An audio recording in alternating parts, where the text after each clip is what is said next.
back to another episode of Everyday Entrepreneurs, where we interview local business and franchisee owners.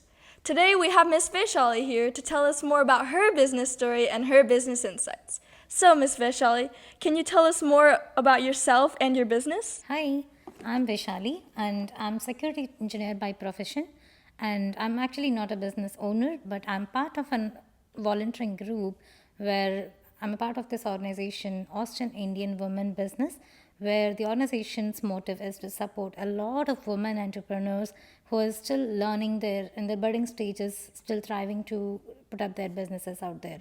So my passion in this arena is that I get to learn a lot of other side of the world where how each business owner is actually using AI agents these days.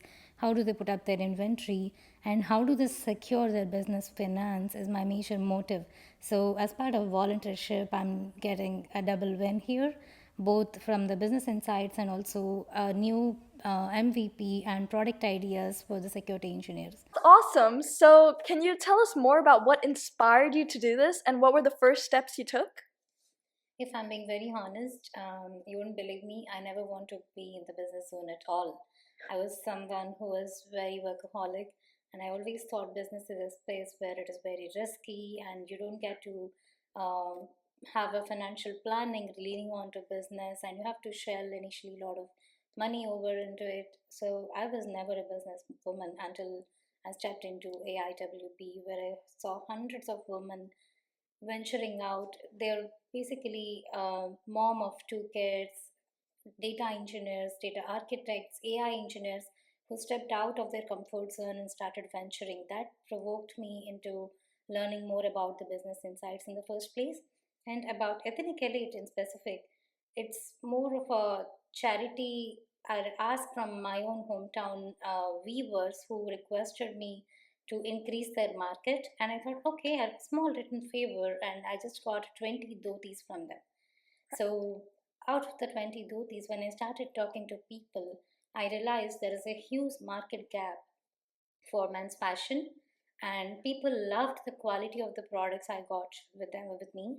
And why not just stick to one time help, right? If they can be benefited for a long time, and if it is saving someone else's future, and I'm passionate into it, I thought, okay, let me take this into venture and see. If I fail, I fail, but at least I'll learn something. So that's the story behind Ethnic Elite. So, along with that question, can you tell us more about your first steps that you took? Mm-hmm. First steps, I ventured out bringing a lot of inventory, speaking to a lot of people, and I spent a lot in the initial shipments itself. And we had a lot of vendors out there, but picking the right one is the first ever challenge.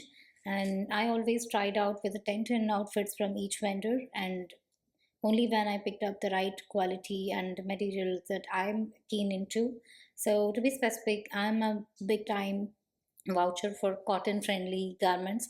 So, though there are lots of pretty outfits out there, I stick my ground to cotton in specific. So, I almost spent time for a good 3 or 4 months investigating who is the one absolute good quality provider in terms of vendors that can provide me a taste similar to mine. And the second principle I kept myself for the business is about price point being very, very low. So you don't have to be looking like a groom every single day, right? And you never use them again. So my philosophy is that your price point is as low as a cup of coffee out there, like a Starbucks, and the comfort of your fabric should be top notch, that you don't find it as a fashion driven, but as a comfort more that you can wear it on a regular basis. Spend $30 and wear it 30,000 times. That's the best outcome of that outfit. Okay, so we all know that businesses have their ups and downs. Mm-hmm. So, in your business, what was the biggest challenge that you overcame? To the very least, right? Marketing is a base for any business to thrive. But with me, I'm a single woman and I don't have men at home. And I picked up a niche that is completely opposite to what I have today.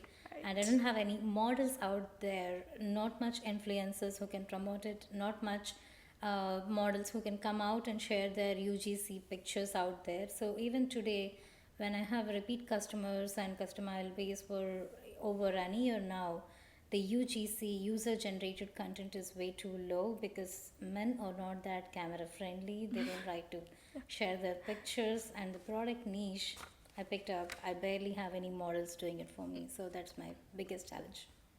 And how did you overcome this challenge? I'm not yet done with I didn't overcome it yet, but yeah, maybe eventually I might. And that's a major challenge, right? So men are okay to spend a lot of money on their wives, but not on themselves. So my Right. aim or mission here is to encourage men folks to level up their fashion game and buy more and repetitively. That's when I can be successful in this business right there. So every business has their own slogan, logo, and niche. So how did you come up with your business name or brand identity? I wanted my brand name to be very generic and something that people can easily identify and recognize. And my motive in the business is to make fashionable ethnic wear at very, very reasonable price to display and project. Your fashion need not be a hole in your pocket, but also it should be looking elite and classy.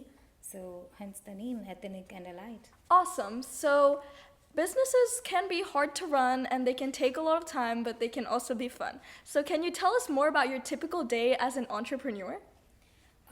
To begin with, right, more than day, a lot of entrepreneurs will be working a lot at night time than the daytime See. because we work with folks in India to find out our inventory and talk to our fashion designers and also shipments and everyday activities. So most of the time it's night time that is killing a lot of um, activities for the typical run of the day, but otherwise it takes from packaging, branding, brand positioning, marketing, shipping your orders, client calls, festive, and most of the time it is always hosting shows and pop-ups outside in the local market where it's not just mental challenge we deal with, it's also physical. We lift a lot of weights, tons of inventory every pop-up show, and yep, organizing the inventory, planning for the future designs, everything goes in parallel. And trust me, 9 to 5 job is lot easier than running a business of your own. So when you have a business, of course you need to stay organized and as efficient as you possibly can be. So how do you set goals and make progress in your business? So Ethnic Elite is roughly an year older by now, and initially when I started, my only goal was to evaluate myself. Is this the right niche? Am I in the right zone? Like I said, I'm not a business mindset person at all. So should I fail or should I make progress? And if I have to, what is that one thing that keeps me going is always my only goal entire last year. And I evaluated and realized people loved the quality I bring in, the designs I make, and then there is definitely a big market gap to address. And after I knew there is no chance for me to fail. So from this year, my only focus would be about how many custom designs did I make. So for 2025, my goal is to at least release 5 of the custom design artwork for men, and I already made 3. Wow. And to make it unique for every customer, we thought of creating only 10 outfits per design. So if the 10 mark is hit, then I obviously move to next design. Right. Maybe with the same concept, but not in the same color combinations or fabric, etc. So for almost in all the 3 designs, I'm left with only 4 outfits so far out of 10. So yeah, maybe still learning. It's amazing. So everybody has their times where they feel like they don't want to do things anymore. So did you have any moments where you felt like giving up and how did you overcome these moments? It happens almost every day for every single entrepreneur. I'm sure they can relate to it. You wake up with a full-fledged roadmap, plan, and vision for the day, but towards end of the day, after a lot of encounters with the open world, be it challenges with the pricing, challenges with marketing, or even your experiences with your end clients, you always, almost every single day, end up with a motive. why am I doing this? Because it's not that profitable. You will end up in that swing, because from what I learned, at least for the first 3 or 4 years, your business can just run, but it is not profitable. You might have to put up a lot of money apart from the inventory into your expenses, like more paying for the influencers, models, marketing agencies. And don't ask me about the apps, editing apps we have on phone. I have no control of the count and the memberships I have Do you have currently. any recommendations for apps that you should use? So I typically use Canva for more like posts and flyers I and love business Canva. strategies. And trust me when I say this, for one single month in June, I ventured around 60 to 70 AI tools just for editing. Every single time, pick up the membership, play around to find out the pros and cons. I can even write a thesis on what apps best strengths and weaknesses for their own. Yep. My topics would be CapCut, Canva, InShot, and my recent favorite, HailU.ai. That is a game changer for AI generative things. Everybody makes mistakes, and that's okay. So, what was one mistake that you made early on, and what did you learn from it? I recently made a custom art for a soon to be mom for father and son combination. And I took that emotion so strong that I believed, and I almost kept saying 100 times a day to my artist and also the tailor, this mom deserves the best, best, best, and no matter what, don't leave any stone unturned. And during my vacation, I wasn't in a space where I can communicate with my team on a regular Right. basis. So they took that slogan very seriously, that this mom deserves the best. And my budget almost tripled from the time I initially quoted to the customer. And by the time the end outfit is already in place, it's almost 3 times the initial estimation I gave to a client. But I didn't want to upset the client on what I already quoted upon, Right. so I had to spend from my own pocket. Though the output is super duper hit, and I almost have a lot of pre-orders on it, but still, right estimates for your product is always a key and important factor that I learned it hard way. So, what do you think makes your business unique in our community or in the industry? I love this question. First thing, out of 300 and above businesses based in Austin, I'm the only one exclusively for men's and just the men's. So Right. you do have many brands which does family outfits Yes. and coordinated outfits, but I want to give men that experience, and maybe like an addiction, shopping addiction to men. That way they don't stop their women from going out and shopping. I always get this um, cute 2-year-old excitement face on men, even when they're so old. Oh wow, is it for men?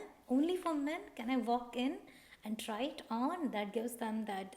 I see always that kiddish faces on their on them all time. And apart from that, what makes me unique is that I'm an artist myself, and I love to create wearable arts like this, where not just Spider-Man's and Hulk, we also celebrate our own mythological characters.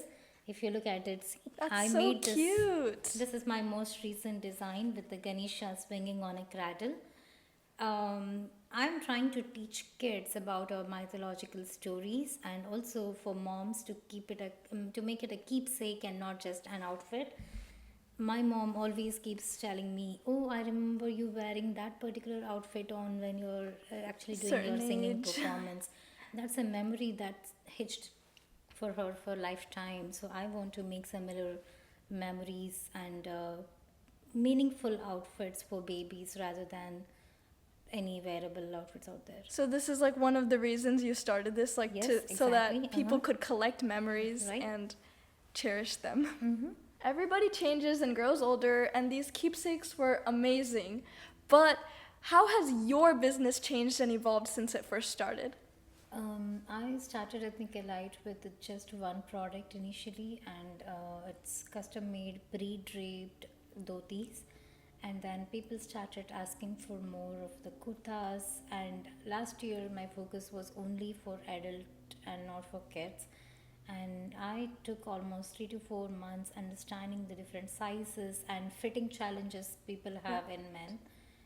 So if you look at the ladies outfits, right, so you can make it three standard sizes and bring a lot of variety. But for boys, with a lot of variation in their shoulder fits Right. and then sleeve and lot of other fitting challenges, it took me some time to understand how each kid and their sizes would appropriately match. So now we have kids, we have for adults, and I also have different varieties of more than 100 models out there to try. And also there's a lot of ask from people for introducing girls outfits, though Yes. I'm restricting myself towards it. But yeah, I did introduce some 6 or 7 girls outfits for especially Raksha Bandhan to make up that Right. twinning outfits for baby girls and boys together. And also to add on, what resources did you start with when you first started your business? I started with only the inventory. I didn't. That is something that I would regret on, because I was not sure if my business would be successful, and this is just my. I thought this is just a trial run for the Right. first 1 year, so I didn't invest heavily on maybe soft launch, brand identities, and brand positioning, etc., which I'm doing it today. But I wish I would have done it sooner had I been a little more serious about being it a business than just a hobby or a charity. So there are many young viewers watching this right now. So Mm-hmm. what advice would you give to young entrepreneurs who are wanting to start a business? First thing first, identifying niche is any foundation a business should start with. So I would encourage youngsters to come up with niche that is very different from what you already have, something that do a research on supply and demand.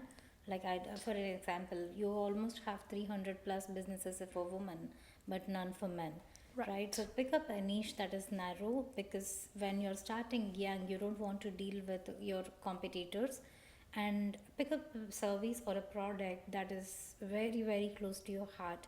That's what brings you, when you asked what keeps you moving, when you know your whys, that's what keeps you moving, because business will need lots and lots of patience, and you will find out more than 100 reasons to give up too soon on a daily basis.